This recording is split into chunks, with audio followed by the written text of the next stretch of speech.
ഇരട്ടി നഗരസഭ കീഴൂർ ചാവശ്ശേരി കൃഷിഭവൻ എന്നിവയുടെ നേതൃത്വത്തിൽ കർഷക ദിനാചരണ പരിപാടി സംഘടിപ്പിച്ചു. വൈദ്യുതി വകുപ്പ് മന്ത്രി സണ്ണി ജോസഫ് ഉദ്ഘാടനം ചെയ്തു.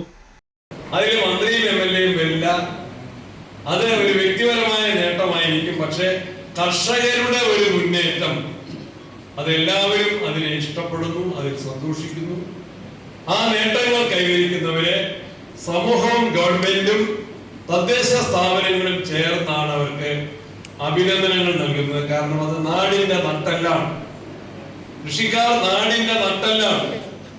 ആ കൃഷിക്കാരെ പ്രോത്സാഹിപ്പിക്കേണ്ടത് നാടിന്റെ ആവശ്യമാണ്. ജയ് കിസാൻ എന്ന് വിളിച്ചത് ഒരു പ്രധാനമന്ത്രിയാണ്. ഇന്ത്യയിലെ കർഷകരെ ജയ് കിസാൻ, കൃഷിക്കാർ ജയിക്കട്ടെ എന്ന മുദ്രാവാക്യമാണ് നമുക്ക് ലാൽ ബഹദൂർ ശാസ്ത്രി എന്ന പ്രധാനമന്ത്രി നമുക്ക് പകർന്നു നൽകിയ ഒരു മുദ്രാവാക്യം. കാരണം കൃഷിക്കാർക്കും അതുപോലെ പട്ടാളക്കാർക്കുമാണ് അദ്ദേഹം ജയ് വിളിച്ചത് എന്ന് നമുക്ക് മനസ്സിലാക്കാൻ സാധിക്കും.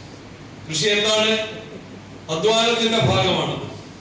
മണ്ണിൽ പണിയെടുക്കുന്നവരാണ്, മണ്ണിൽ കനകം വിളയിക്കുന്നവരാണ്. ഭക്ഷണ പദാർത്ഥങ്ങൾ, അതിനാവശ്യമായ ഭക്ഷ്യവസ്തുക്കൾ അവരാണ് ഉത്പാദിപ്പിക്കുന്നത്. നെല്ലും അതുപോലെ തന്നെ ഗോതമ്പ്, അരിയും ഗോതമ്പും എല്ലാം ഉത്പാദിപ്പിക്കുന്നു. കപ്പയും പച്ചക്കറിയും പഴവർഗ്ഗങ്ങളും എല്ലാം കൃഷി ചെയ്താണ് ഉത്പാദിപ്പിക്കുന്നത്. കമ്പ്യൂട്ടർ കൊണ്ട് അത് കിട്ടില്ല. നഗരസഭ ചെയർപേഴ്സൺ വി വിനോദ് കുമാർ അധ്യക്ഷത വഹിച്ചു.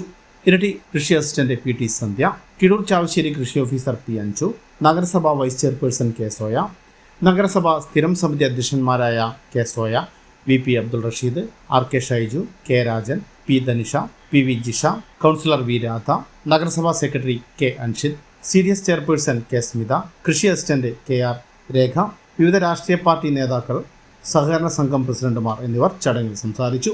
ചടങ്ങിൽ വിവിധ മേഖലകളിലുള്ള കർഷകരെ ആദരിച്ചു.